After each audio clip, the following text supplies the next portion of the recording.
Referrals here with JUNK180, 707-536-0740. Check us out online at JUNK180.com. We serve the North Bay, East Bay, and Napa Valley. That's Solano County, Contra Costa County, and parts of Sonoma, Marin, Napa, Alameda, and San Francisco counties. I know it's a mouthful every time. So this is a little later in the evening. It's about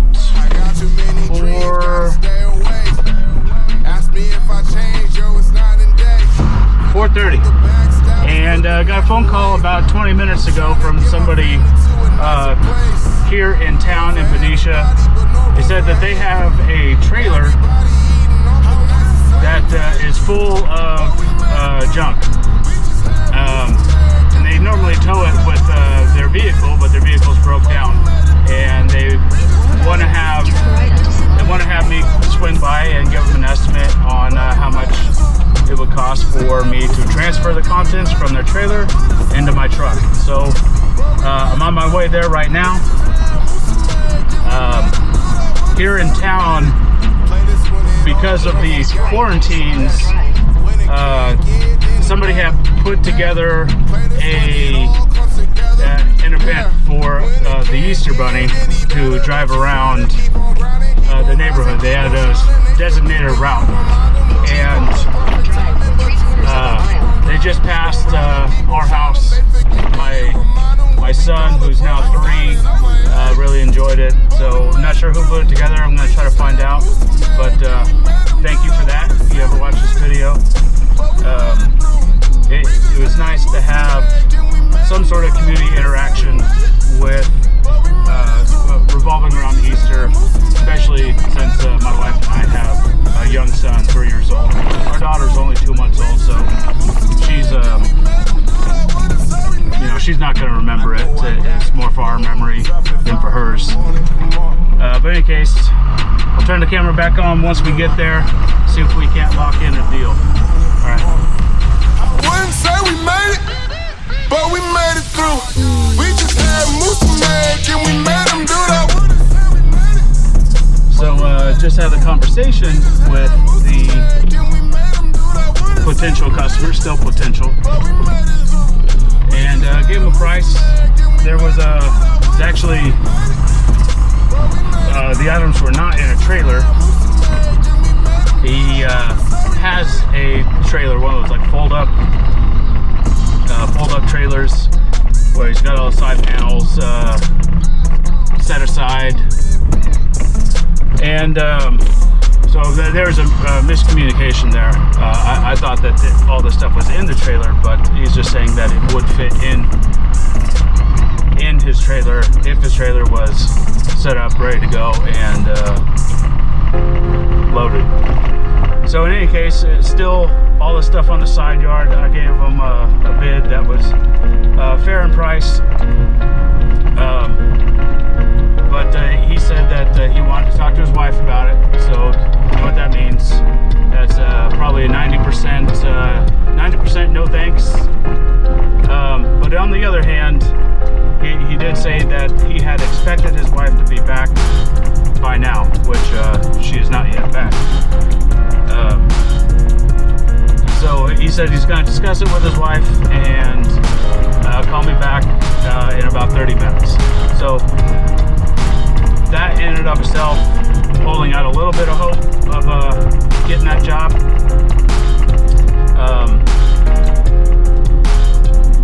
Most of the time, people aren't going to give you a time frame when they're going to get back to you. I have a feeling, even if the answer is no, he's gonna call me. The other thing too is there's something to be said with interaction with your customers. Now, yeah, we got a social distance, but that doesn't mean you can't have a conversation. It just means you can't shake their hand, and your conversation should be at a distance. So we shot the breeze for a little bit. I probably spent 10 minutes over there, and we were just talking about Easter, about the quarantines, about this Easter Bunny driving around event that's going on today, and that established a rapport between us. So he is, I totally believe that he's going to give me a call, even if the answer is no. The other, and not that I'm fishing for information exactly, but if you're going to have a conversation, you might as well get some information that's useful to you. So he was saying that JUNK180 was a word-of-mouth referral that his wife came across. He doesn't know where his wife got the referral from, or who did the referral. But that word-of-mouth in town, this is a Benicia's a town of slightly less than 28,000 people, so it's pretty small, and word gets around.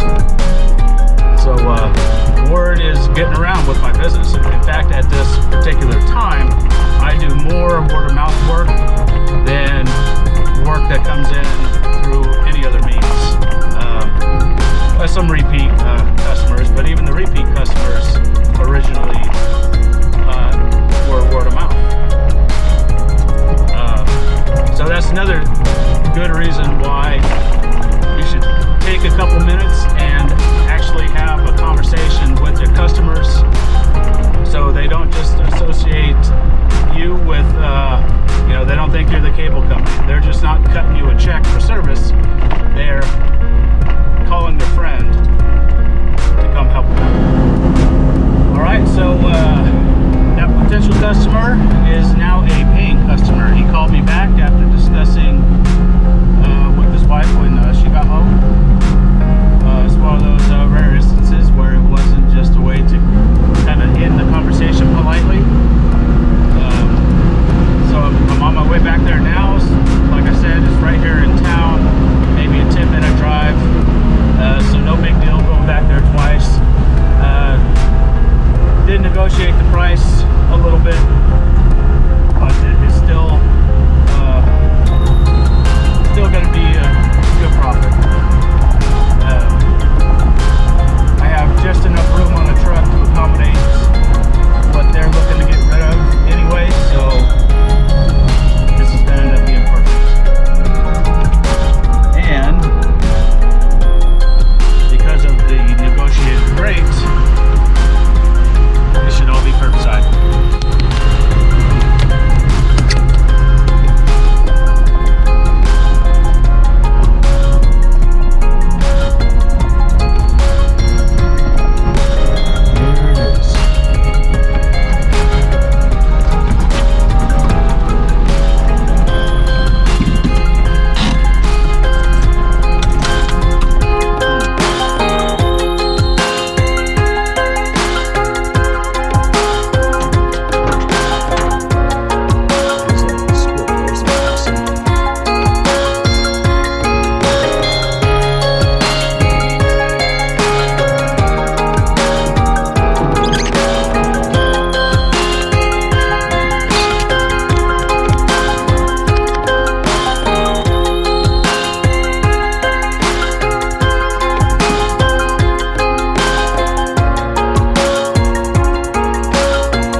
It does what the map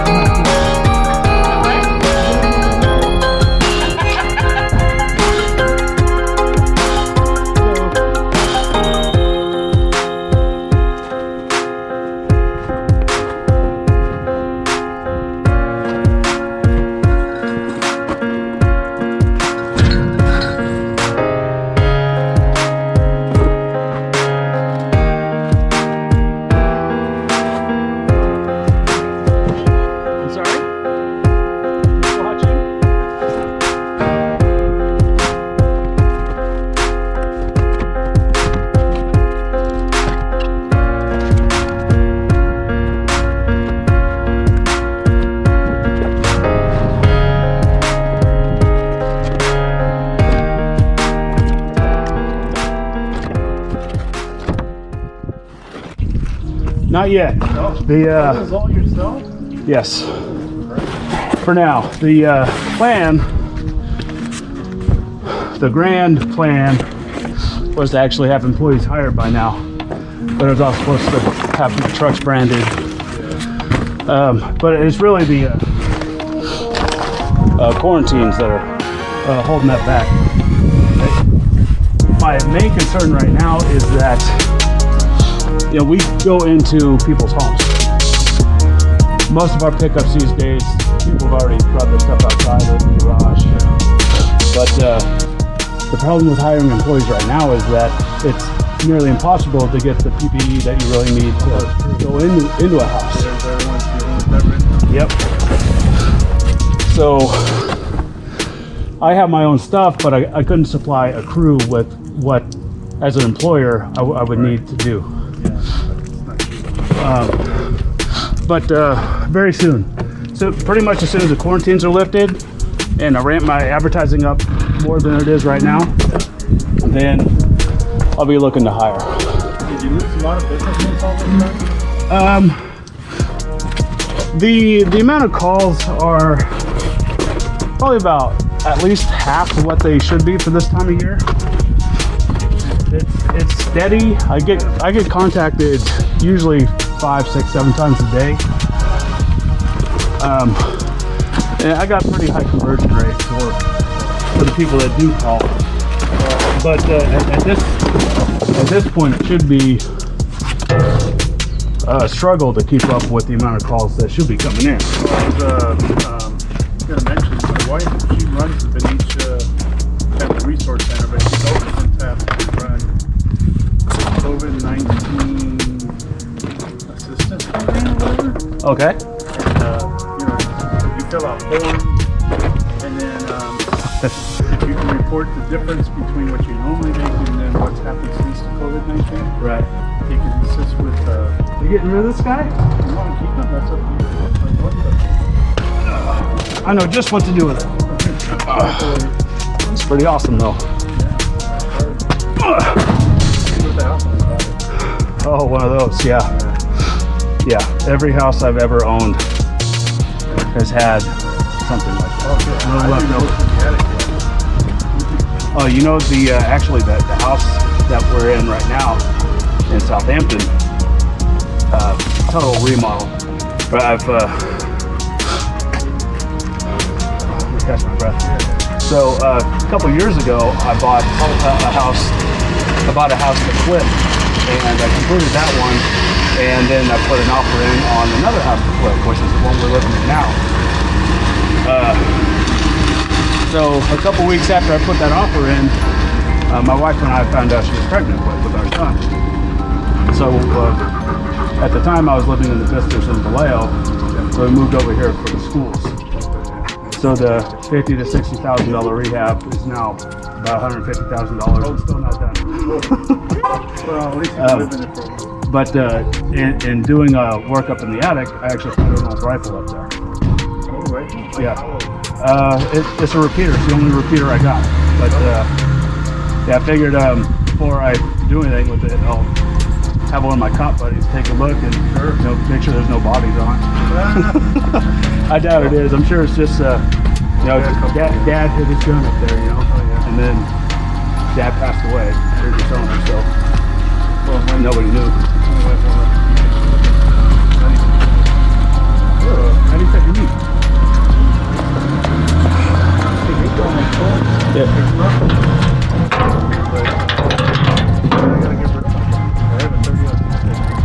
Yeah. Yeah, I have a 30-06 that was my inheritance from my grandfather. I was the only one of my family, as we knew it was coming. But I was the only one who he gave the inheritance to before he died. He asked what I wanted. Said, guns and tools, those things last forever, and there's sentimental value, and I can pass that along also.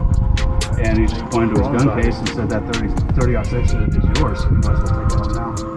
But he made the condition that I'm not ever allowed to kill anything or anyone.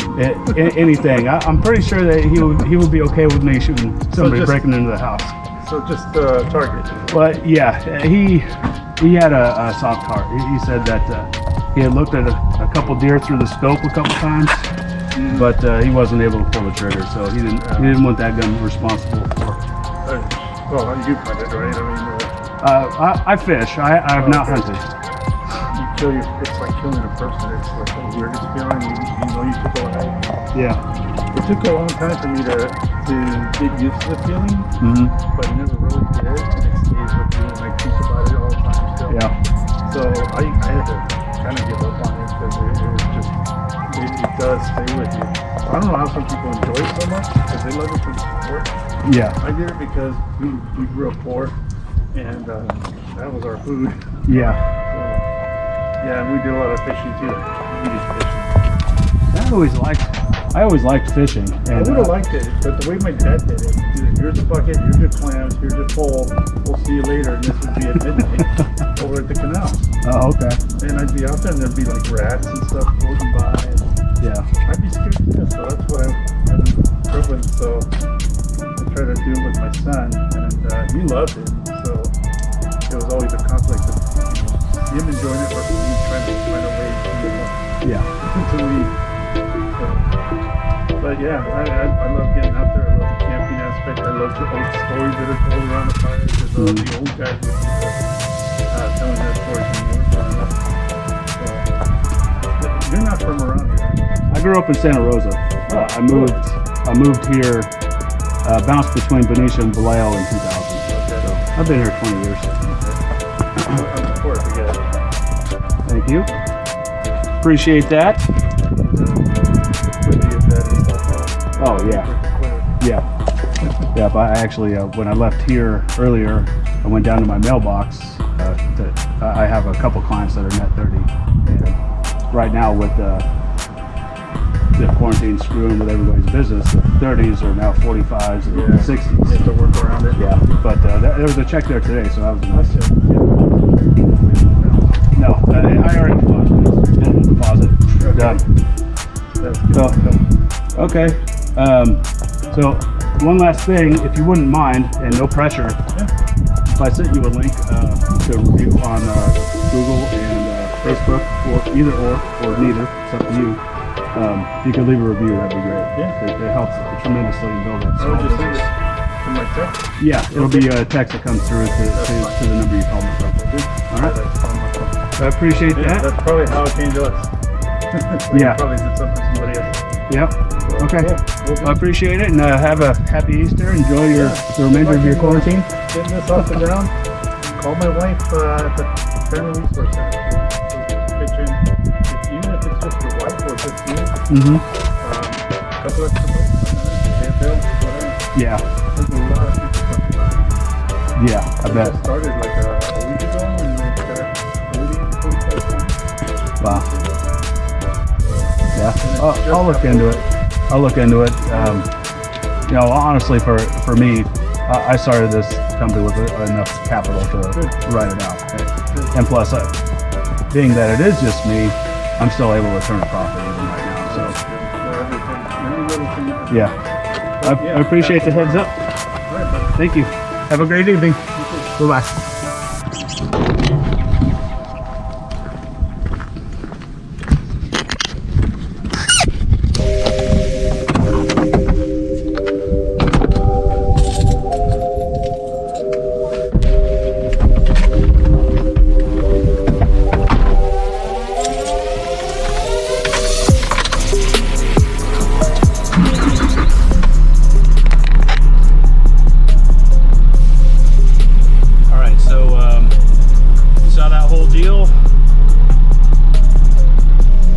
Send him the link for that review right now while it's fresh in his mind before I even drive away. Now I personally use I've mentioned this before, but I use a service called Best Local Reviews, bestlocalreviews.com.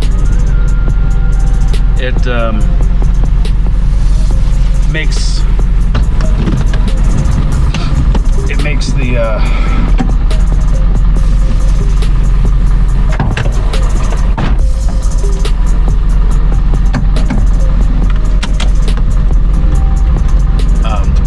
effortless on both ends. I already had his phone number entered in there, his name and phone number. All I had to do was ask for permission, and you should ask for permission because Google does not. They're not as crazy as Yelp. Yelp will tell you straight up, do not solicit. They don't want you sending direct links.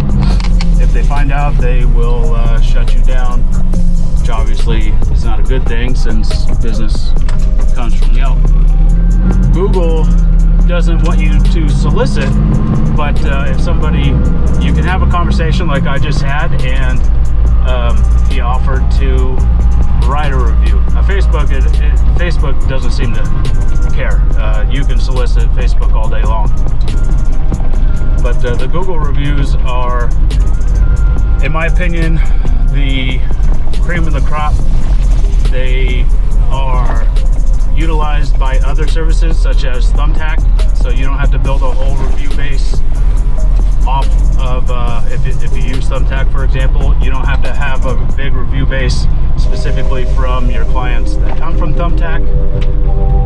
They will allow you to use your Google reviews to show up in your Thumbtack feed. The other thing is Google reviews, you're able to post on your website. I'm not technical enough to tell you exactly how to do that. I just know that it is possible. So that's it. Pretty decent day today. Pretty profitable day today. So it's nice. For now, that's definitely going to be it for today. It's about 6:30 in the evening. We technically close at 6, but well, I should say our standard hours, we close at 6, but we definitely do after-hour pickups, and weekend and after-hour pickups are something we do. Weekends for sure. Weekends are almost like any other day for us. After hours, usually if somebody needs after hours, then there's a surcharge for that. Being that this guy is right here in town and it's not really too far out of the way, I gave him actually a reduced rate because of the curbside pickup. So anyway, that's it for now. It for today. I hope you all have a happy Easter. Stay safe during the quarantines. A lot of promising information if you're watching the actual news conferences and not necessarily news reports that describe their particular take on the conferences. But things are looking like they should be getting better relatively soon for us as a country, and for us as an economy, and for us in junk removal. Once these quarantines are lifted, I personally am expecting a boom. There's already a bunch of people doing spring cleaning, such as what this pickup was essentially spring cleaning. But there's a lot of people that have been cooped up for a long time, and they're staring at all the stuff that they want to get rid of.